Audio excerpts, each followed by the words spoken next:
कुछ safety reasons के कारण मैं अपना असली नाम नहीं बता सकता, इसलिए मैं इस कहानी में खुद को जयेश नाम से पुकारूंगा। जो मैं आपको बताने जा रहा हूँ वो मेरे साथ हुई अनगिनत डरावनी घटनाएं हैं। जब मैं 19 साल का था, जब मेरी उम्र 16 साल थी, मैं एक हैकर था।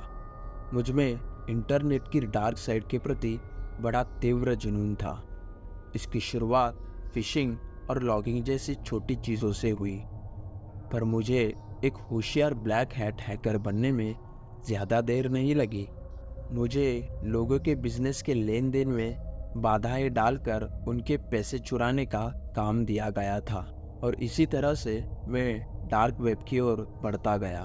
मैं जितना ज़्यादा काम करता था उतनी ही मेरी रेपुटेशन बढ़ती जा रही थी, और आखिर में मैंने स्कूल छोड़ दिया। 18 साल के होते ही मैंने अपना घर भी छोड़ दिया। मैंने अपने परिवार के साथ किसी भी तरह का कांटेक्ट नहीं रखा, क्योंकि मैं नहीं चाहता था कि मेरे काम के वजह से मेरे परिवार को कोई तकलीफ हो। हैकिंग करना कितना खतरनाक है ये जानते हुए भी मैं हैकिंग करता था।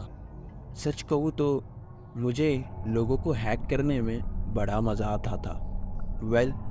अब वो वक्त आ गया। अगस्त 4, 2013। मेरी उम्र अब 19 साल हो चुकी थी। मुझे एक काम मिला जहां मुझे रशियन माफिया और हथियारों की तस्करी करने वालों के डीलिंग में बाधा डालनी थी, जिसके लिए मैंने डार्क वेब पर एक नकली वेबसाइट बनाई और खुद को हथियारों की तस्करी करने वाला डीलर बता के उनसे हथियारों के पैसे हड़प लिए। सारा काम बिल्कुल सही तरीके से हुआ, बिल्कुल वैसे ही जैसे मैंने आज तक किया था।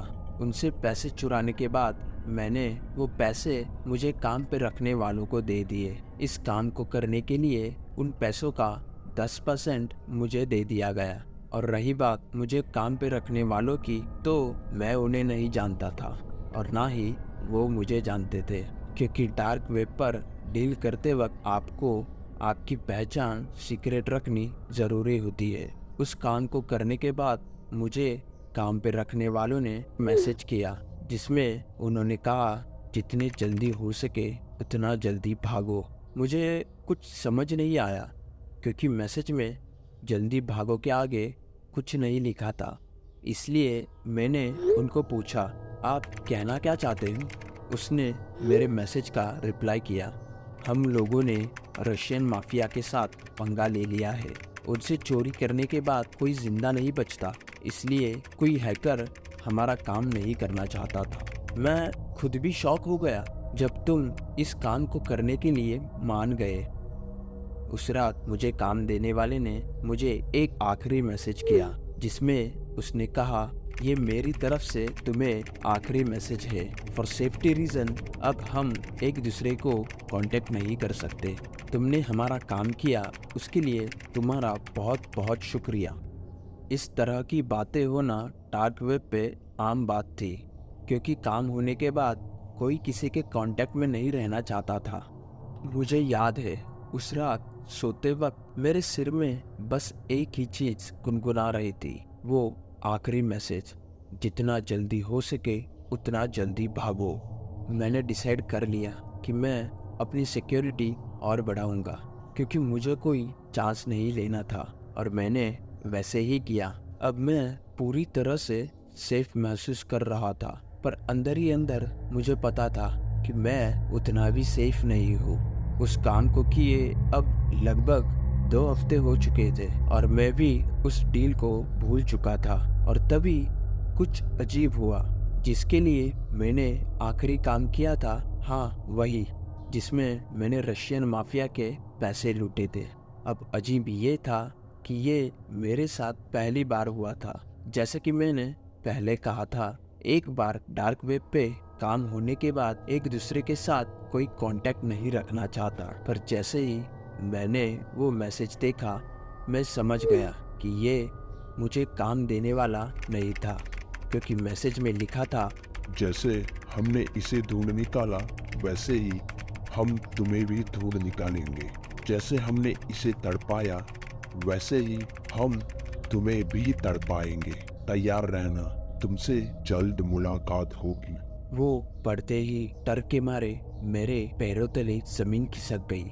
मैंने जल्दी से उसी हफ्ते अपना घर बदल दिया।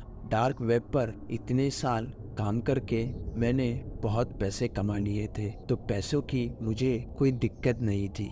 जिस दिन मैं अपने नए घर में शिफ्ट हुआ, उसी दिन मेरे घर एक पार्सल आया जिस पर एक नोट था जिसमें लिखा था, तुम्हारे इस नए घर में स्वागत करने के लिए हमने तुम्हें कुछ दिया है। और वो आखिरी वर्ड रशियन में था, जिसको गूगल करने पे उसका मतलब कॉन्फेटी बताया। उस बॉक्स को खोलने से मुझे बहुत डर लग रहा था, पर आखिर में थोड़ी थोड़ी हिम्मत जुटा के मैंने उस बॉक्स को खोला, और जो मैंने अंदर देखा वो देख के मेरे रोंगटे खड़े हो गए।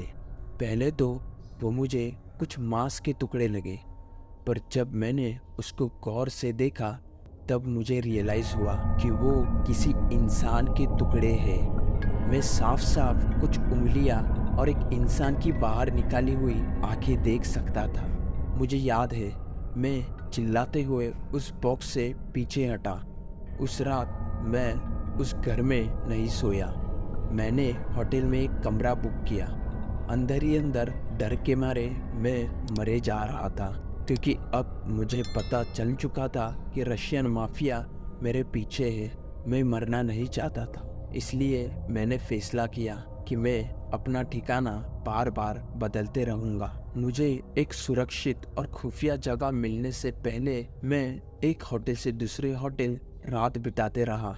कुछ दिनों के लिए चीज़ें थोड़ी शांत हो गई थी, पर फिर से एक हफ्ते बाद मुझे एक पार्सल बॉक्स आया जिस पे एक नोट था जिसमें लिखा था, इन सारी उंगलियों को मिलाकर भी मैं गिन नहीं पा रहा कि तुमने हमसे कितने पैसे चुराए हैं। शायद तुम गिन सको। और आखिर में एक रशियन वर्ड था जिसका मतलब था हैप्पी काउंटिंग। इस बार मुझे वो बॉक्स खोलने की ज़रूरत नहीं थी ये जानने के लिए कि उस बॉक्स के अंदर क्या है। फिर भी मैंने वह बॉक्स खोला और मैंने देखा 16 उंगलियां एक दूसरे के ऊपर रखी हुई। अब तो लगने लगा था कि चाहे जो भी हो जाए मैं जिंदा नहीं बचने वाला। और रही बात पुलिस की, तो मैं पुलिस के पास भी नहीं जा सकता था, क्योंकि मैं भी कोई दूध का दूल्हा था नहीं। मुझे कुछ समझ में नहीं आ रहा था कि अब किया तो क्या किया जाए, क्योंकि होटल बदलने से कोई बदलाव तो नहीं दिख रहा था। इसलिए मैंने फैसला किया कि मैं दूसरे राज्य में जाऊंगा और वहीं रहूंगा। दिन ब दिन मेरा टेंशन बढ़े जा रहा था, क्योंकि हर दिन रहने की जगह बदलने की वजह से मैं बहुत सारे पैसे गंवा रहा था और ना ही मुझे कभी आराम की नींद मिल रही थी। खैर, मैं एक ऐसी जगह चला गया जहां मुझे कोई नहीं जानता था, और मैंने अभी हैकिंग करना भी बंद कर दिया। और आज तक मैंने जितने पैसे कमाए थे उसी पैसों से जिंदगी बिताऊंगा ये डिसाइड किया। अब 1 महीना बीत चुका था और मुझे भी थोड़ा सेफ महसूस होने ही लगा था कि एक रात घर आते वक्त मैंने अपने दरवाजे के नीचे एक लेटर देखा जिसमें लिखा था, अब तुम यहाँ वहाँ घूम रहे हो तो तुम्हारे पास वक्त नहीं होगा। और फिर से आखिरी में एक घटिया रशियन वर्ड जिसका मतलब था रीडेकोरेटिंग। जैसे ही मैंने अपने घर का दरवाजा खोला, मैंने देखा इंसान के कटे हुए बॉडी पार्ट्स। पूरा घर उसी से भरा हुआ था।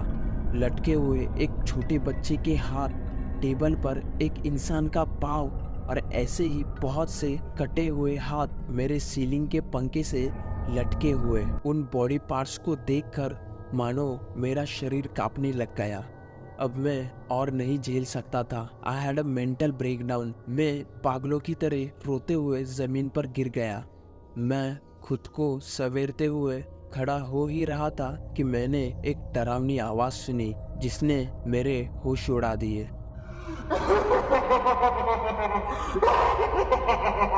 मुझे एक इंसान को पागलों की तरह चीखते हुए देखना अच्छा लगता है।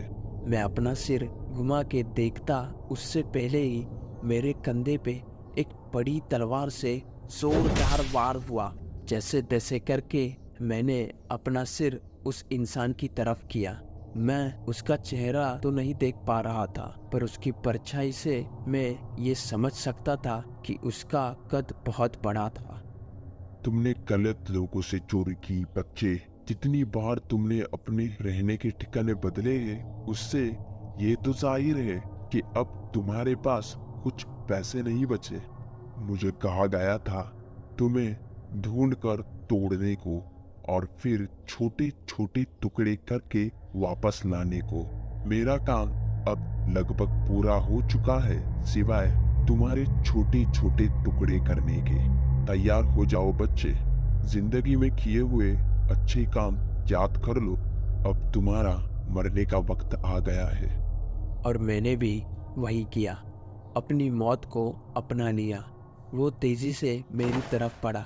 मैंने टेबल को कस के पकड़ा और जैसे ही उसकी तलवार मेरी तरफ बढ़ी, मैं दूसरी तरफ घूम गया और उस इंसान का जमीन पर गिरे हुए खून में पाँव फिसल गया, जिससे उसका सिर जोर से जमीन पर पटक गया। जैसे ही वो नीचे गिरा, मैं घर से भागते हुए नीचे रास्ते पे चला गया। मैं दौड़ दौड़ के थक गया था, इसलिए मैं खून से लथपथ पुलिस स्टेशन में गया, क्योंकि अब और कोई जगह बची नहीं थी मेरे पास। मुझे वहाँ से सीधे अस्पताल ले जाया गया।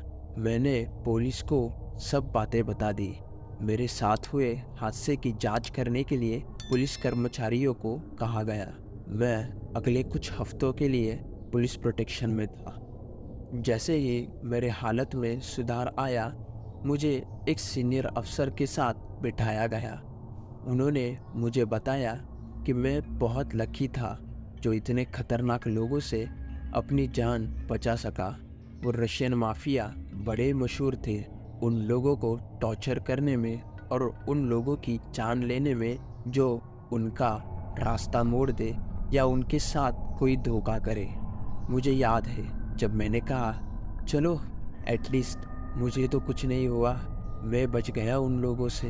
वो अफसर चौंक गया और उसने कहा, तो तुम्हें अब तक नहीं पता? मैं ये सुनकर कंफ्यूज हो गया और मैंने उस पुलिस अफसर से पूछा, क्या कुछ ऐसा है जो मुझे जानना चाहिए? और तब उन्होंने मुझे दिल दहला देने वाली खबर दी। जितनी भी जगह तुम रहे हो वहाँ पे हमें लोगों के बॉडी पार्ट्स मिले जिनको हमने आइडेंटिफाई किया, और हमें पता चला कि वो बॉडी पार्ट्स तुम्हारे हर एक फैमिली मेंबर्स के थे। वो छोटे छोटे मांस के टुकड़े तुम्हारी माँ के थे। जो उंगलियां हमें मिली वो तुम्हारे भाई बहनों की थी, और जो बॉडी पार्ट्स तुम्हारे पिछले घर को एज ए डेकोरेशन लगाए थे वो सारे शरीर के टुकड़े तुम्हारे चाची चाचा, और इतना ही नहीं, उनमें कुछ टुकड़े तुम्हारे दादा और दादी के भी थे। मुझे माफ करना मिस्टर जयेश, उन रशियंस ने आप तक पहुंचने के लिए आपके पूरे परिवार को मार डाला। ये सब सुनकर मैं जोर जोर से रोने लगा। मुझे खुद पर घिन आने लगी। मेरे फैमिली के साथ कांटेक्ट टूट चुके थे, इसलिए मुझे लगा वो सब शरीर के टुकड़े किसी अनजान इंसान के होंगे, पर मुझे कहाँ पता था कि वो मेरे अपने ही थे। मैंने रियलाइज़ किया कि मैंने अपने हर एक फैमिली मेम्बर की ज़िंदगी बर्बाद कर दी, and I was condemned to bear the guilt for the rest of my days. उस हादसे को अब 10 साल हो चुके हैं। मैं अब विटनेस प्रोटेक्शन अंडर अपनी ज़िंदगी जी रहा हूँ। मेरी ज़िंदगी में अब कोई नहीं है। मैं डिप्रेस और अकेला हो गया हूँ। मेरी ज़िंदगी में अब कुछ नहीं बचा सिवाय मेरे कंधे पर हुए उस तलवार के घाव के। मैं अनजान शख्स बनकर आपको मेरी कहानी सुना रहा हूँ, इस उम्मीद में कि मुझे कोई राहत मिले, पर इससे भी कुछ नहीं बदला, क्योंकि वो गिल्ट आज भी मेरे अंदर है।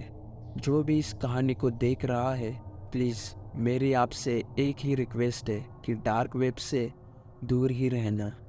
पर मुझे पता है इंसान बड़ा क्यूरियस जीव है और तुम में से कोई ना कोई डार्क वेब पर जाएगा। वेल, इट्स योर चॉइस, पर संभल कर, क्योंकि क्या पता अगली बार मेरी जगह आप अपनी कहानी सुना रहे होंगे।